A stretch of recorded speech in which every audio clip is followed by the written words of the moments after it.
আপনি মসজিদের মধ্যে আসছেন, আপনার বই আসার পরে যদি আপনার ধৈর্য না হয়, বুঝে নিতে হবে আপনার কলবের মধ্যে শয়তান বসবাস করতেছে। কথা ঠিক কি না? শয়তান আপনাকে এমন ভাবে গ্রাস করতেছে, আপনাকে শয়তান জাহান্নামের দিকে ঠেলতেছে। আপনি যেতে যাচ্ছেন জান্নাতের দিকে, কিন্তু শয়তান আপনাকে জাহান্নামের দিকে নিয়ে যাচ্ছে। বলুন আমরা জান্নাতের দিকে যেতে চাই না জাহান্নামে? জান্নাতে যেতে চান তো ইনশাআল্লাহ? ইনশাআল্লাহ। তাহলে আমার নবী ডাকতে কয় ওই শয়তানের ওয়াসওয়াসায় পড়া যাবে না।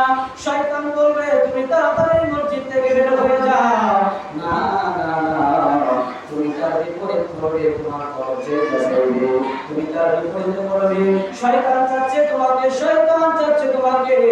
ভালো কাজ থেকে বিরত রাখার জন্য। ওই কাজ তুমি করবে না যে কাজ শয়তান যাবে, যে কাজ আমার আল্লাহ চাইবে, ওই কাজ আমরা করতে রাজি আছি কিনা? আছে। আমার আল্লাহ রাব্বুল আলামিন এই নামাজের সূচনা, এই নামাজের ভূমিকা, এই নামাজের শুরু কোথায় থেকে করেছেন? আমার আল্লাহ রাব্বুল আলামিন হাবিবে পাকের মাধ্যমে বলে দিলেন as-salatu mi'rajul mu'minin। নামাজ হচ্ছে আমার মুমিন বান্দাদের জন্য, মুমিন বান্দাদের সাথে সাক্ষাৎ করার একটা মাধ্যম। সুবহানাল্লাহ। দুনিয়ার কোনো আমলের সাথে আমার আল্লাহ এই তুলনা দেয় নাই, দুনিয়ার কোনো আমলের সাথে আমার আল্লাহ দেয় নাই। উম্মত বান্দা তুমি যখন আমল করবা তোমার সাথে আমার দিদার হয়ে যাবে, কিন্তু আমার আল্লাহ একটা আমলের ক্ষেত্রে বলেছে ওই আমলটা হলো নামাজ। তাহলে বলো আমরা আল্লাহর সাথে দিদার করতে চাই কি চাই না? চাই। আমাদের বলেন দিদার করতে চাই কি চাই না? চাই। তাহলে নামাজ দরকার আছে কি নাই? আছে। যদি আপনার বাড়ির পাশে মসজিদ রাখিয়া আপনি যদি নামাজ না করেন, আপনার হক আদায় হবে না। আসলে ময়দানে ওই মসজিদ আপনার নামে সুপারিশ করবে।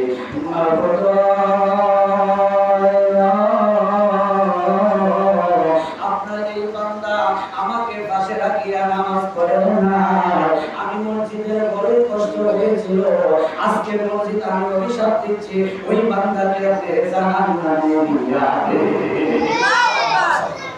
আবার যারা নামাজ আদায় করবে, ওই বান্দাগুলো যে জায়গায় সিজদা করেছিল, যেই মসজিদের কোনায় কানায় যে উম্মত সিজদা করেছিল, হাসরের মাঠে আমার আল্লাহ রাব্বুল আলামিন গোটা মসজিদটাকে বসাইয়া দিবেন।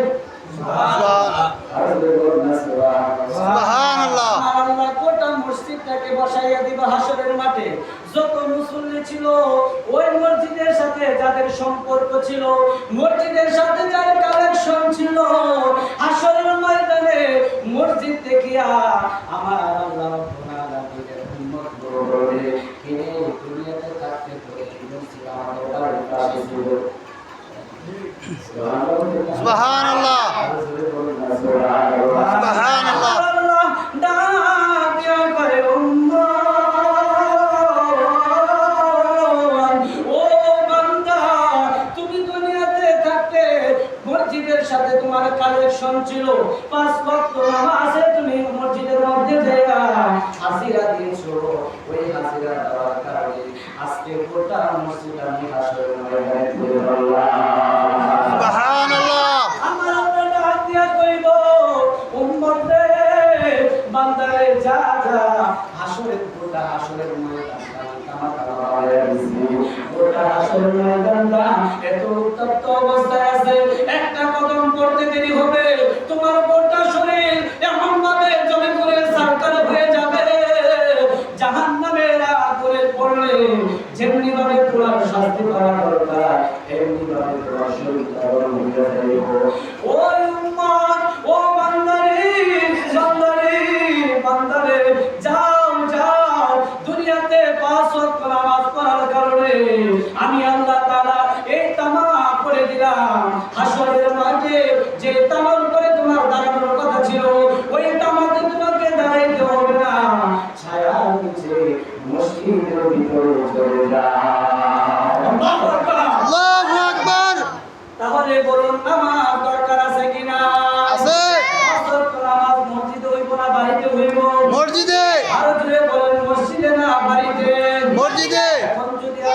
মসজিদের হক আদায় না করে, যদি মসজিদের হক আপনি আদায় না করেন, খোদার কসম রে আমার কথা না, হাদিস বলতেছে হাশরের ময়দানে তার জবাবদিহি আপনাকে দিতে হবে। জবাব আছে না? সবকিছুর একটা জবাব অবশ্যই দিতে হবে। আপনি কয়েকজনের মনে করেন একজনের যদি 1 টাকা মেরে দেন হাশরের ময়দানে 4 আনা, ওই 1 টাকার হিসাব দিতে দিতে আপনার গোটা জিন্দেগি কেটে যায়।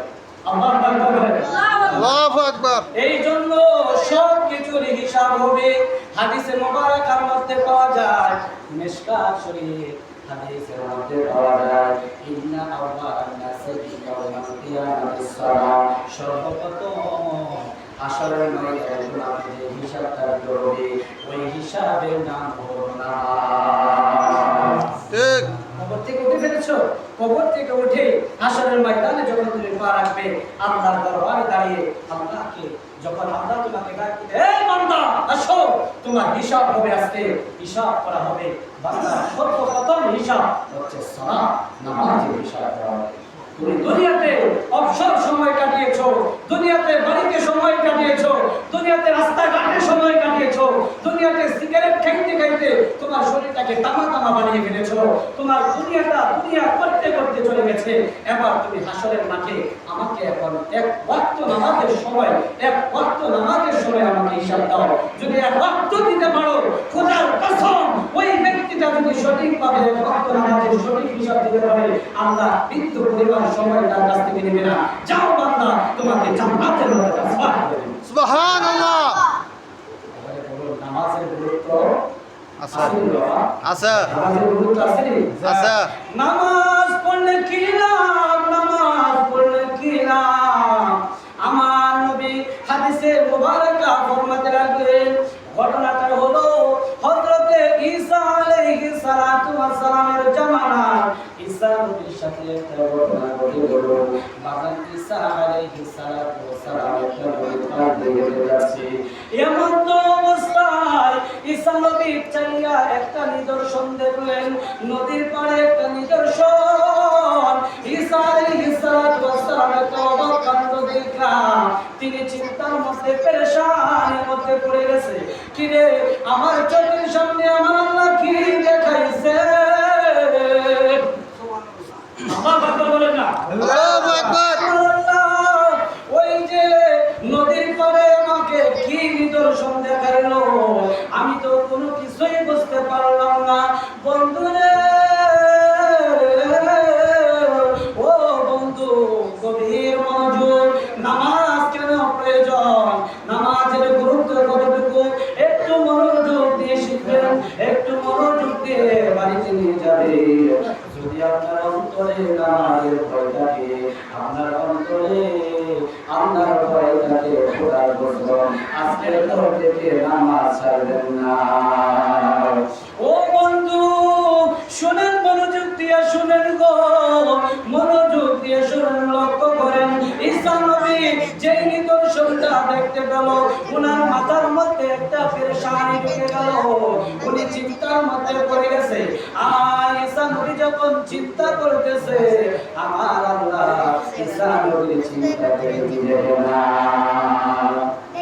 ঈসা নবীর চিন্তা দেখেনি আল্লাহ। একটু মনোযোগ দিয়ে না, আমাকে কেউ কথা বলবেন না দয়া করে। ঈসা আলাইহিস সালাতু ওয়াস সালাম যে চিন্তা করে, মানুষ চিন্তা করলে আল্লাহ বুঝে কি বুঝে না? বুঝে। আর বুঝে। আল্লাহ সবকিছু জানে কি জানে না? জানে। আমার আল্লাহ দেখতেছে ঈসা নবী বহুত চিন্তার মধ্যে আছে, বহুত পেরেশানির মধ্যে আছে। ঈসা আলাইহিস সালাতু ওয়াস সালাম কে আমার আল্লাহ ডাক দিয়ে বলে, ঈসা রে, ও ঈসা, তুমি খুব চিন্তা করতেছো, কেমন পেরেশানির মধ্যে তুমি পড়ে গেলে। আমি জিবরাইলকে পাঠাইতেছি, জিবরাইল তোমার সমস্যার সমাধান করে দিবে। সুবহানাল্লাহ। আল্লাহু আকবার বলে, আল্লাহু আকবার। ও বন্ধুরে, নামাজের গুরুত্ব দেখে হযরত ঈসা রুহুল্লাহ চিন্তার মধ্যে, পেরেশানির মধ্যে, এমন তো অবস্থায় আল্লাহ জিবরাইলকে পাঠাইলেন। এ জিবরাইল, জিবরাইল তাড়াতাড়ি যাও, যাইয়া বলো ঈসা কেন তুমি চিন্তা করছো? এবার জিবরাইল সঙ্গে সঙ্গে ঈসা নবীর কাছে আইলো। ঈসা নবীর কাছে কয়, ও আল্লাহর নবী, আপনি কেন পেরেশানির মধ্যে, আপনি কেন চিন্তা করছেন, টেনশন করতেছেন? আমার দয়াল নবী ওই উম্মত হযরত ঈসা আলাইহিস সালাম বলছিলেন, ও জিবরাইল ভাই, ও জিবরাইল, আমার সামনে কিছুক্ষণ আগে একটা নিদর্শন দেখা গেল, ওই নিদর্শন দেখে আমি কোনো কিছু বুঝতে পারলাম না। ও জিবরাইল ভাই, ওই নিদর্শনটা যদি আমার একটু ঘোরাইয়া দিতে। সুবহানাল্লাহ, সুবহানাল্লাহ। ও বন্ধু, এবার জিবরাইল বলার সাথে, ঈসা নবী বলার সাথে সাথে জিবরাইল এবার বলতে লাগলেন, ও আল্লাহর নবী শুনেন, এই যে দেখতেছেন নিদর্শনটা, ওই পাখিটা পাঁচবার নদীতে গেল, আবার পাঁচবার গড়াইয়া নিজের শরীরটাকে বাল দিয়া বাড়াইছে। একবার বালু দিয়া বাড়াই, আরেকবার নদীতে যাইয়া পাখিটা ঝাঁপ দেয়, আরেকবার ওই যে বালুতে যাইয়া নিজের শরীরটা ময়লা দিয়া বালু দিয়া বাড়ায়, বাড়ানোর পরে আবার নদীতে যাইয়া গোসল করে। এইভাবে পাঁচবার পাখিটা করলো। ওই পাখিটার এমন নিদর্শন দেখিয়া জিবরাইল দিয়া ঈসা নবী ডাক দিয়া বলে, জিবরাইল ভাই, আমার এই নিদর্শনটা বুঝে আসে নাই, কেন হয়েছে আমার একটু বলবানি। সুবহানাল্লাহ, বলেন না সুবহানাল্লাহ। এবার জিবরাইল ডাক দিয়া কয়, আল্লাহর নবী, এই নিদর্শন কোন সাধারণ নিদর্শন নয়, এই নিদর্শন হলো আখিরি নবী দুনিয়াতে আগমন করবে, আখিরি নবীর উম্মতরা পাঁচ ওয়াক্ত নামাজ পাইবে। এই জন্য পাঁচবার ওই পাখিটা যাইয়া নদীর মধ্যে গোসল করেছে। সুবহানাল্লাহ, আল্লাহু আকবার বলেন, আল্লাহু আকবার। তার মাধ্যমে ঈসা নবীর মাধ্যমে নিদর্শন দেখায় দিতেছে, এই ঈসা, আমার নবীর উম্মতরা পাঁচ ওয়াক্ত নামাজ পড়বো, আমার নবী আখিরি জামানার পয়গম্বর দুনিয়াতে আগমন করব, অতি শীঘ্রই ওইটার সিগন্যাল আমি দিছি। সুবহানাল্লাহ, আল্লাহু আকবার বলেন না, আল্লাহু আকবার। এবার ঈসা নবী ডাক দিয়া কয়, বুঝলাম পাঁচবার গোসল করছে।